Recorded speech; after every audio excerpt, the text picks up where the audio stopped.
buenos días. Mi nombre es Carlos Merino, vengo de la Universidad Cayetano Heredia, lidero la unidad de genómica de la universidad y la presentación que les traigo hoy día se titula La biodiversidad como recurso natural. Se puede cerrar la caja de Pandora y abrir las puertas de la despensa. Eh, el objetivo del día de hoy era traer propuestas de políticas nacionales que puedan ayudar al Perú a alcanzar sus metas para el bicentenario. Sin embargo, no les traigo eso. Les traigo una serie de cuestionamientos que sirven a manera de reflexión que se deberían tomar en cuenta para plantear una política nacional, en este caso para un recurso natural como podría ser tal vez la biodiversidad. La primera pregunta que debemos cubrir para poder pasar a hablar del tema es qué es un recurso natural, porque el título es La biodiversidad como recurso natural, pero ¿la biodiversidad es un recurso natural? ¿No? Usando una definición de recurso natural de colegio primario prácticamente, decimos un recurso natural es cualquier cosa que exista de manera natural, o sea que el hombre no la haya creado, ¿no? Y que los humanos podamos utilizar para satisfacer nuestras necesidades, es decir, nuestras necesidades de alimentación, vivienda y cualquier otra cosa, ¿no? Si quieren tener un celular, también piensen en que el plástico vino de algún derivado del petróleo probablemente, que fue un recurso natural, el metal vino de una mina, etcétera, ¿no? Entonces, la pregunta es, ¿la biodiversidad puede satisfacer necesidades humanas? Porque obviamente no es algo creado por el hombre, ¿cierto? Entonces, ¿qué es la biodiversidad?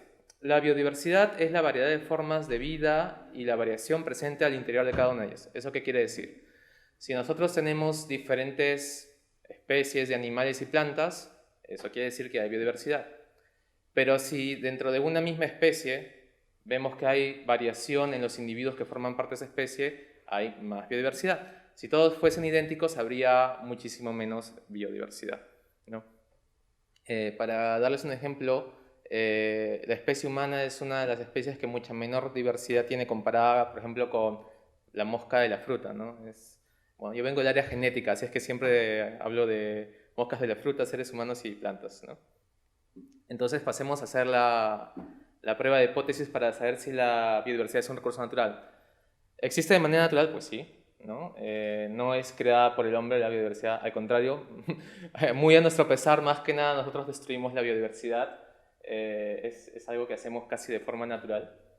No es renovable, todos sabemos que una especie se puede extinguir y si la especie se extingue, la diversidad, biodiversidad o diversidad genética asociada a esa especie desapareció, no va a reaparecer del aire, ¿no?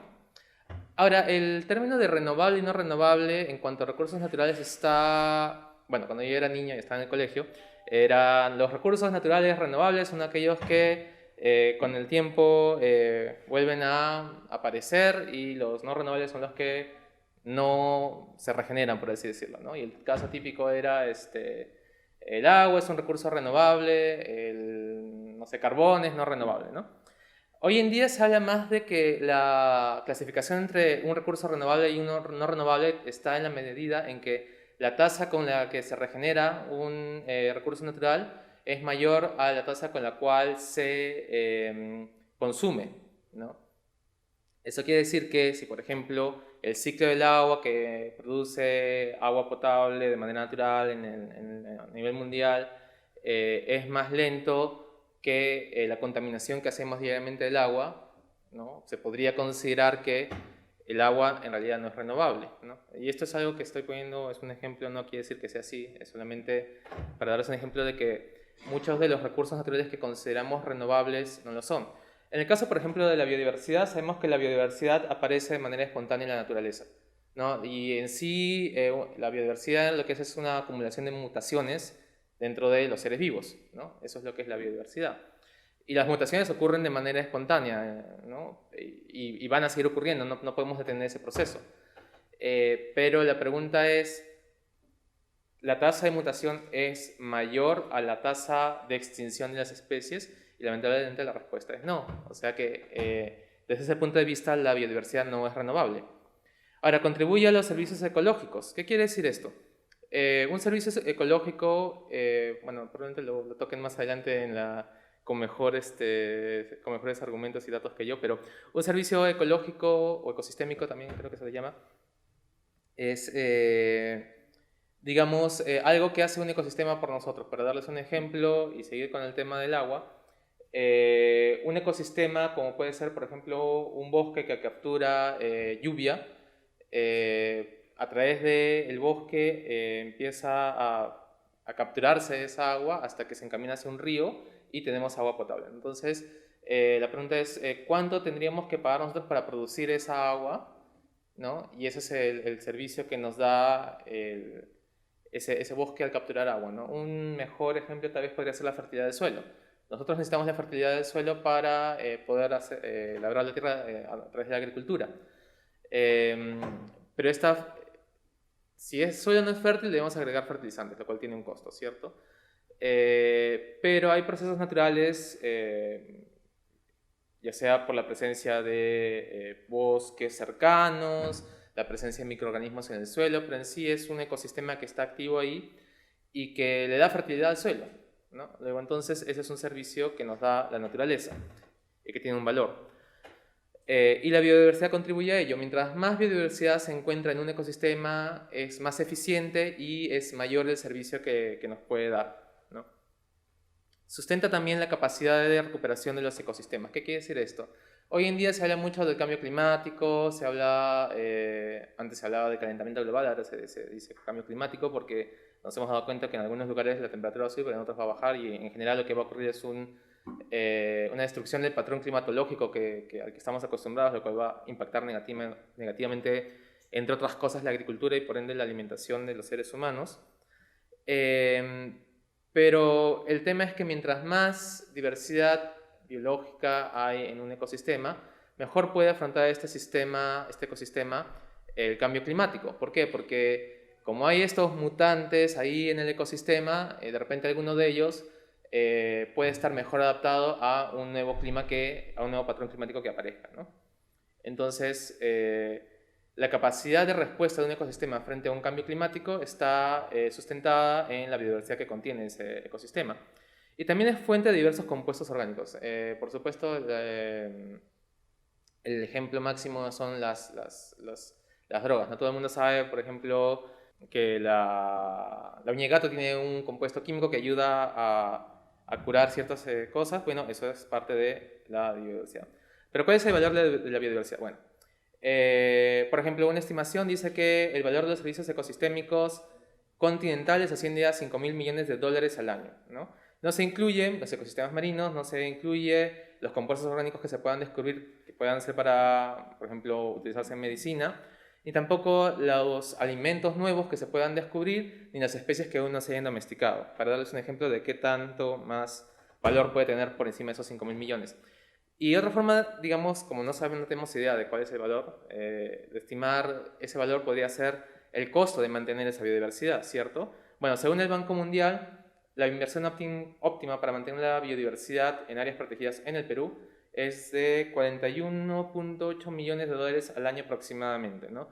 ¿Y esto por qué? Bueno, porque el Perú es un país megadiverso, hay aproximadamente 19.000 especies de plantas, 2.000 de peces y todo eso, ¿no? Si ustedes ven la tablita, ocupamos el segundo lugar en biodiversidad de aves, el tercero en anfibios y mamíferos y el quinto en reptiles, ¿no? Entonces, como el Perú es un país mega diverso, cuesta mucho mantener esa biodiversidad, lo cual nos da una idea de su valor, ¿no? Pero esta biodiversidad, como les dije, está relacionada también a la alimentación de los seres humanos, ¿no? Entonces, hay que considerar lo que es la seguridad alimentaria. ¿Qué es la seguridad alimentaria? Es el acceso seguro a alimentos nutritivos en cantidad suficiente y en precios accesibles, ¿no?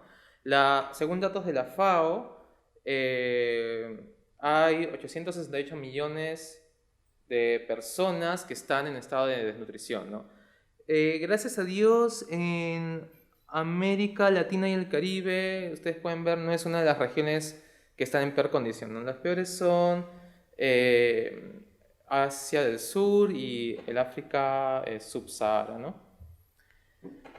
Pero, ¿por qué es tan importante para el Perú esto de la seguridad alimentaria? Bueno, el Perú en realidad históricamente se ha constituido en la despensa del mundo, ¿no? Aquí hay algunas especies que son oriundas del Perú que se consumen a nivel mundial, o bueno, no necesariamente se consumen, pero se cultivan o se crían, en el caso de los animales, ¿no? Tenemos, por ejemplo, la alpaca, las llamas, el cuy. Bueno, el cuy en otras partes del mundo es para mascotas, no para consumo, pero bueno. En especies vegetales tenemos, por supuesto, la papa, que fue el primer cultivo que salió del país.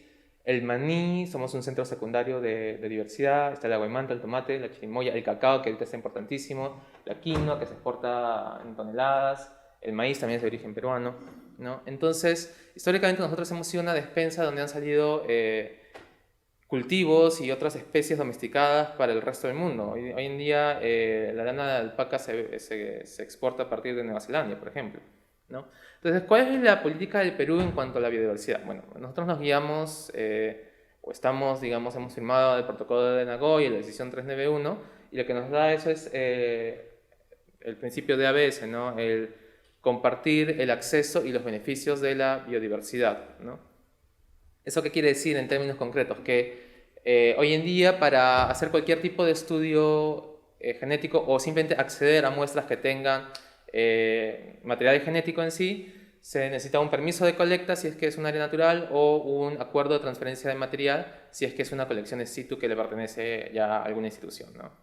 Y luego de eso, si ya hemos colectado, para poder realizar cualquier tipo de estudio o investigación, tenemos que firmar un contrato de acceso a recursos genéticos con el Estado peruano, en el cual una de las cláusulas es que si hay cualquier tipo de beneficio económico que devenga de estos recursos genéticos, estos deben de retornar a la población de origen del recurso genético, ¿no? Entonces, he ahí la caja de Pandora. ¿Por qué? Bueno, recordando la caja de Pandora, en realidad no era una caja, era una urna. Supuestamente todos los males del mundo estaban ahí. Se levantó la tapa, salieron todos, se quedó la esperanza y volvieron a poner la tapa. Y es un poco lo que estamos haciendo hoy en día, ¿no? Ya salieron la papa, el cacao, la quinoa, etcétera, pero ahora ya tenemos una serie de salvaguardas para los recursos genéticos peruanos. Entonces, la pregunta es, ¿en realidad hemos salvaguardado aquello que es más importante o ya es demasiado tarde? Bueno, es una pregunta que no tiene respuesta porque, digamos, en términos más simples, es imposible saber lo que todavía está ahí en la biodiversidad peruana, ¿cierto? Por lo tanto, el potencial aún está ahí, ¿cierto? Pero la siguiente pregunta es, ¿la caja es en realidad un repositorio o una prisión, ¿no? Ese era algo que discuten los académicos sobre el mito original de Pandora, si era una prisión o en realidad era un repositorio, ¿no? Porque la esperanza fue la que se quedó ahí en la caja, ¿no? Entonces, la pregunta es la misma. ¿Esta nueva legislación nos permite mantener un repositorio de biodiversidad o es una prisión que impide el acceso a la misma, ¿no? Y de alguna manera puede influir en la seguridad alimentaria, porque si se impide el acceso a alimentos, estamos vulnerando la seguridad alimentaria incluso de los peruanos. Entonces, pero la siguiente pregunta que viene es ¿cómo podemos compartir información y mantener una ventaja competitiva? Y ya para terminar, les juro que solamente me faltan 2 diapositivas, es cómo gestionar la biodiversidad, ¿no? Que es un poco lo que deberíamos proponer desde aquí, ¿no? Si esto se tratase de una empresa tratando de gestionar bienes intangibles, como vendría a ser la biodiversidad, ¿no? Habrían 3 opciones fáciles, ¿no? El tema del secreto comercial, que es decir, mantener en secreto cómo es que gestionamos este bien intangible. Los derechos de autor, es decir, que tengan que pagarnos por acceder a la información que nosotros publiquemos sobre este bien intangible. O la marca, es decir, hacernos famosos como país biodiverso para que todos vengan a tocarnos la puerta y negociar con nosotros el acceso a ellos, ¿no? Pero no somos una empresa, ¿no? Entonces, y no hay un libro ni una publicación que diga exactamente, tenga un modelo sobre cómo gestionar esto, ¿no? Lo más que he encontrado por ahí es, esto viene del International Center for Integrated Mountain Development, y tiene, digamos, 4 posibles pasos a seguir, que es identificar innovaciones que permitan acceder a recursos naturales y minimizar el uso que se tenga que hacer de ellos, asegurar el acceso a futuras generaciones, porque claro, si desaparece, nuestros descendientes no van a tener acceso a ellos, suplir la demanda de manera sostenible, de hecho hay una demanda siempre por los recursos naturales, y definir regulación que permita justamente un acceso a estos recursos, ¿no? Entonces, en ese sentido, no podemos realmente cambiar el modelo que está siguiendo el Perú actualmente porque se basa en acuerdos que ha firmado internacionalmente el Perú, pero al interior tal vez se deben establecer políticas de fomento, de acceso a los recursos genéticos para poder realmente asegurarnos que no se trate esta caja de Pandora de una prisión que impide el acceso a los recursos genéticos, sino un repositorio de manera que los recursos no se escapen y podemos acceder a ellos de manera permanente. Y muchas gracias por su atención.